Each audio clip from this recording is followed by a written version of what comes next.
Welcome to my humble home.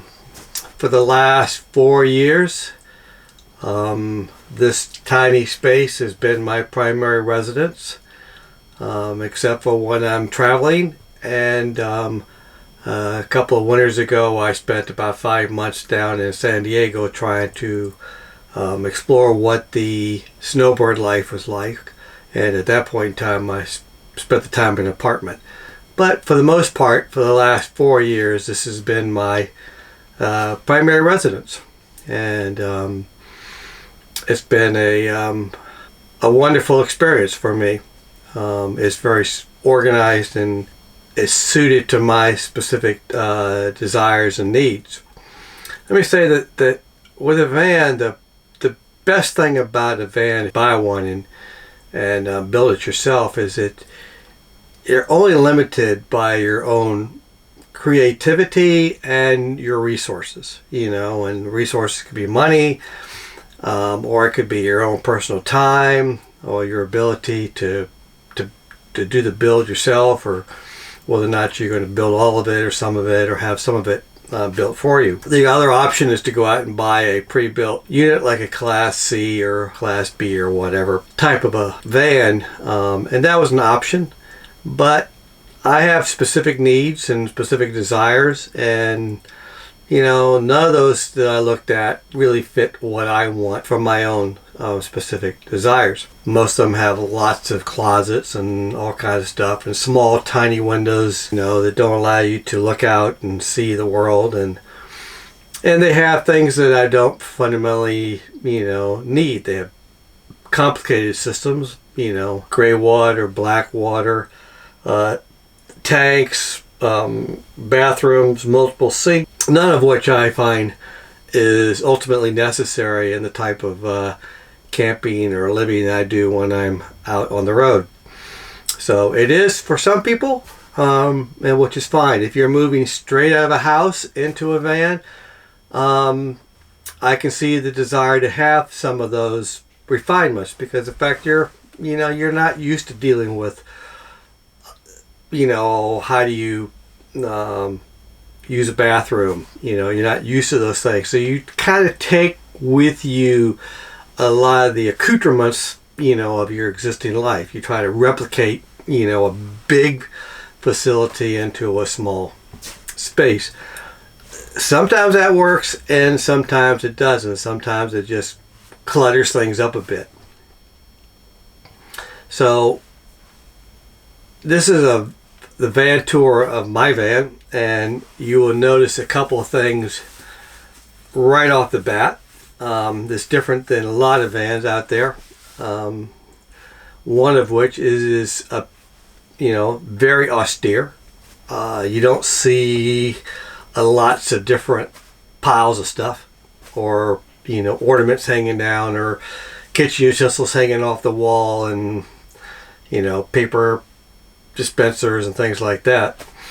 That's because this van is designed as a work van, business van, so I wanted to set it up so that I could make it very neat and tidy. So if I pulled into a town, into a pack store or whatnot, and I had somebody from the store come out and we sit down in the van and have a meeting, it would look very much like a professional van, and not like something that is you're living in every day. The other thing that you will notice right off the bat is it has a significant amount of counter space. Most vans have very, very little counter space, and when I designed this van, I designed it with more counter space in mind, simply because of the fact that, one, I wanted to have cabinets below and above, and opening for the windows, and cabinets automatically create counter space, and I have a wall in the back with a set of cabinets back here too, and that also creates counter space. But the other thing it was important for me is when I'm using this as a professional van, and I walk into a place and I can bring somebody out and I can have gear set up on the cabinets, and I can go through the gear outside of the store environment and be able to display it and talk about it and things like that in a very relaxed environment. And the thing that I've discovered over the years, is of using it this way, is that I really, really love the counter space. I've had, I can have plenty of space for cooking. I've had, 5-6 people in here at a time, and we've got a place to cook. There's a table which I'll show you up above that folds out, which also adds more work surface. So totally in this van, there's over 30 square feet of usable work surface. So so I'm going to go through the individual, pieces and components of the van, the interior space, and then eventually we'll talk about some of the other areas.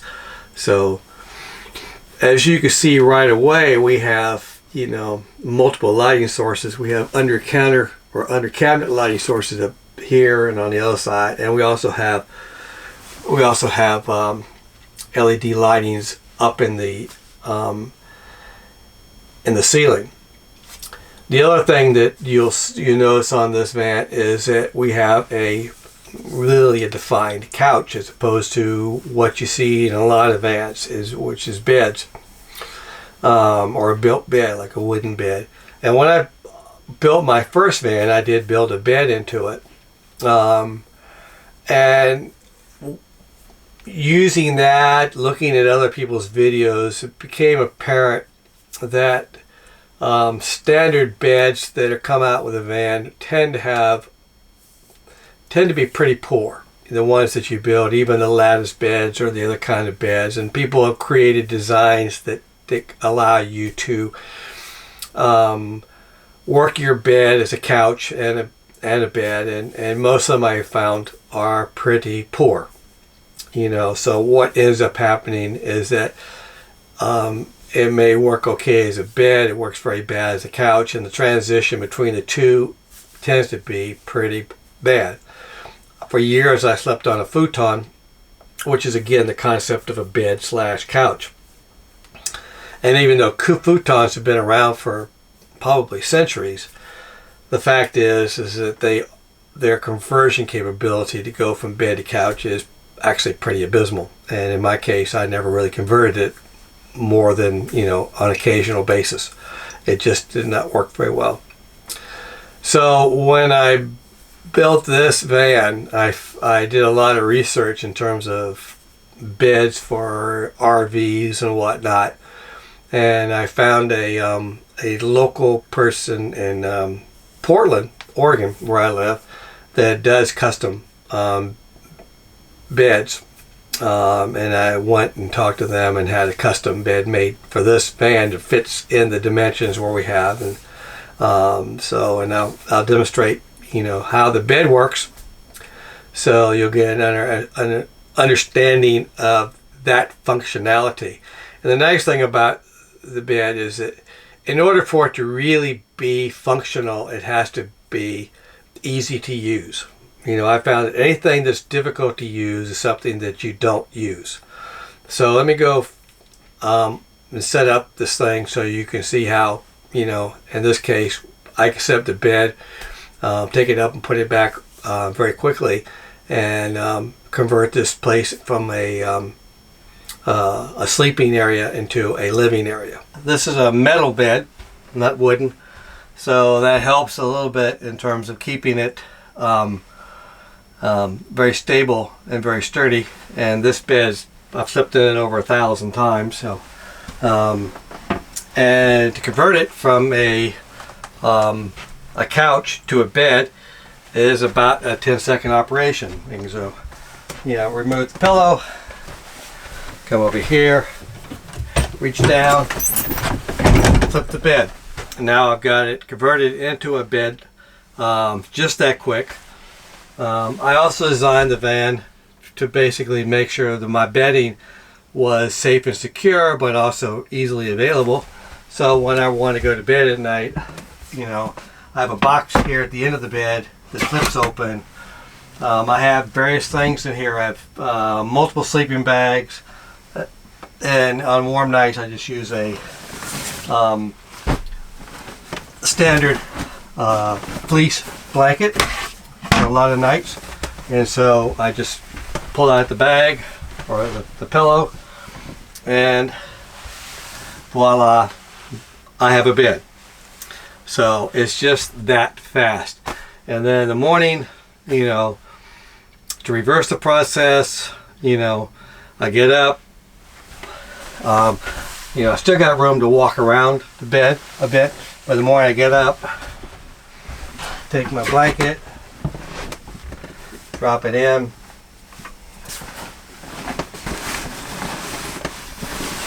put my pillow in,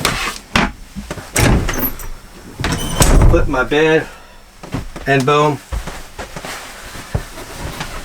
instant couch. So that is one of the nice things about this configuration, is that the couch and the bed are so easy and so fast to convert, and it is a real couch. You can sit 4 people on it comfortably.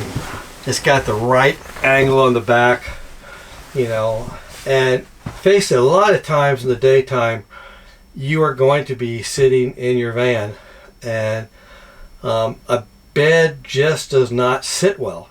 You know, it usually doesn't have the right angle back cushions. My original bed that I built in my first van was too high and my legs dangled on the floor, which were very uncomfortable after a while.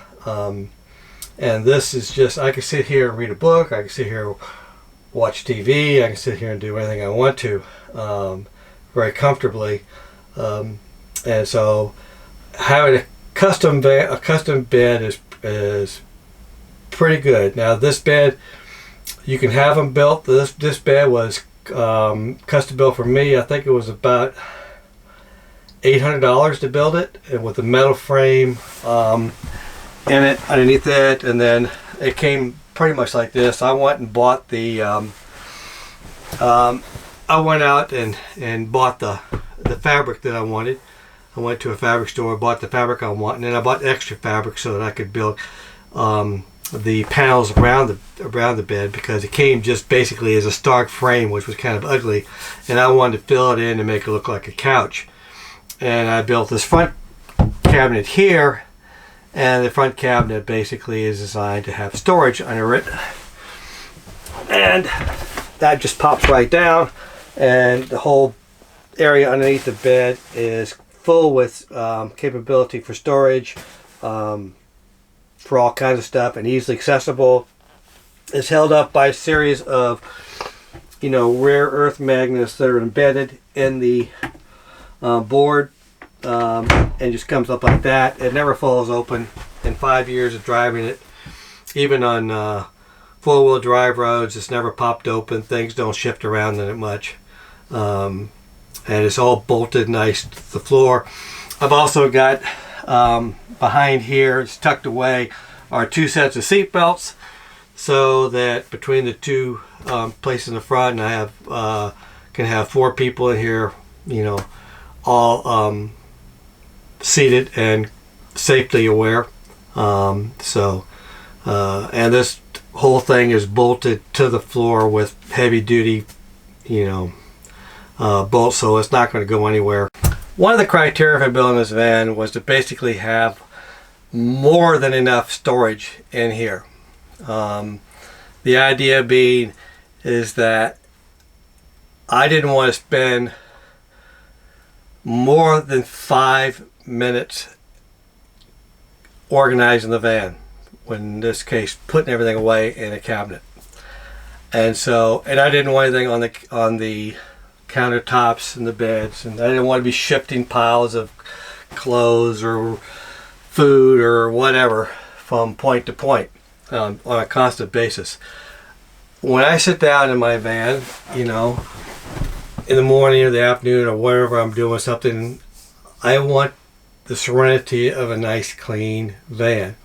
I kind of look at the van as my Zen den. And when I have lots and lots of messy piles or whatnot, it's kind of unnerving. And I may not immediately jump up to address them, but it's just kind of like, you know, it's something that nags me, says, oh, I gotta address that and whatnot. But having it nice and clean and gives me just a sense of peace, you know. The other nice thing about it is, if you do get somebody knocking on your door, you know, at the night, and they want to question you, and you open your door, obviously it doesn't look like a typical van that somebody's living in constantly. I can, you know, if somebody knocked on the door, you know, within the time frame I can get up and walk the door, I could take my bed, put it away, put it in the couch mode, open the door, you know, sit down and look like I'm just sitting here resting for a bit before I take off and go someplace, and you know, nobody's going to believe I'm actually living in the van full time. So I like to have the van nice and clean. And I also made sure that when I designed the van, I built enough storage in the van so that things would basically be put away quickly. And so as part of the planning cycle is to make sure you have enough, you know, size of a van for the gear that you're carrying, so that you can adequately build the storage mechanisms to hold it. In this van we have, you know, upper cabinets on both sides. This is the food side, and then we have upper cabinets go all the way down here in the back, and they are used for a variety of different things. We'll go through those a little bit. So, and then the countertop is a stove, you know, we got a microwave, and below here are counters or cabinets for storing pots and pans and water containers and utensils and things like that. And then back here we have drawers for clothes, and we have an admittedly large TV in the back. For lighting in the van, we have basically three different modes. We have the ceiling lights, as you can see. We have 6 LED pucks in the ceiling. We also have, as you can notice under here, 2 strips of under counter lights that run the full length of both sides of the cabinets. They provide some mood lighting, and we also have task lighting. There's a light here over the table, and then there's a light here in the front over the passenger seat, so that when you're driving, you can read without disturbing, the passenger can read without disturbing the driver, or when you flip it around, you can have a light for reading. The overhead and the under counter lights are controlled by 2 rheostats, which are located, you know, right up front. So when you open the door, you know, or you're in the bed, you can get to them quickly. You just click on the thing, and then the light goes out, and memories, or you can scroll it down, scroll it up. And the same thing with the under counter lights. You can vary the so if you want to have a nice, you know, light mood in the evening, you know, just a pleasant night, you can just dial it down. As you can see, there's a big window here and a big window here, plus 2 more on this side. The van, all the windows in the back are have got the I guess tinting, the limo tint, and the front are slightly tinted, but they've got the essentially more for heat than it is for the light. So I didn't install a curtain have never felt the need to it because I can black out the front windows as I need to. So at night, if I close all the curtains and put the thing here, it can be very dark and stealthy in here and nobody knows you're actually inside. Okay, as I mentioned before, behind the captain's chair is a table, and it's very handy. It extends out.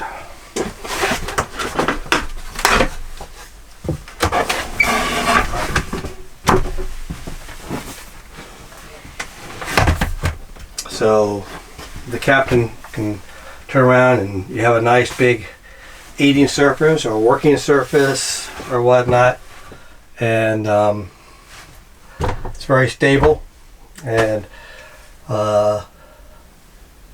it doesn't interfere with your ability to walk through the van. And actually I've taken this in places and I set up a sewing machine on here and did gear repairs at different shows for people who had problems with their gear.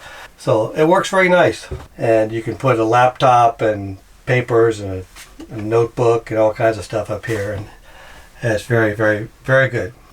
About 95% of the time, I think I mentioned, the van stays pretty much like this.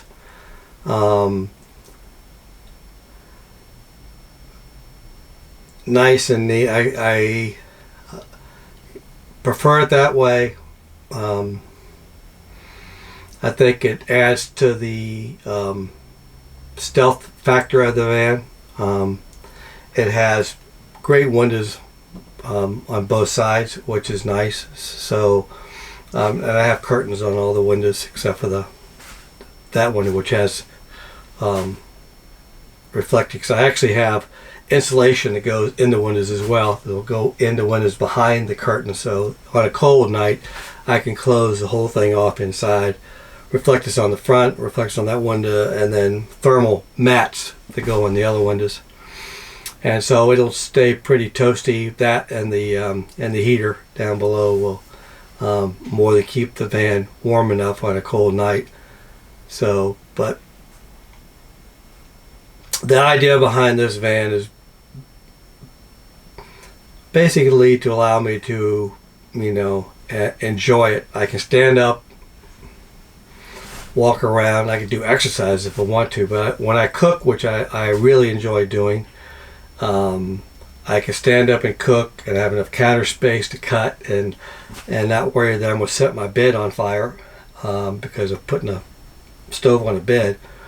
And I really enjoy the capabilities and the size of this van, and the fact that I can make it organized in just seconds, really, and it stays, pretty nice. So if you have any questions, let me know. I will talk a little bit later on the cockpit area of the van, because we've made some modifications up there, the outside and the rear storage area. Thank you very much.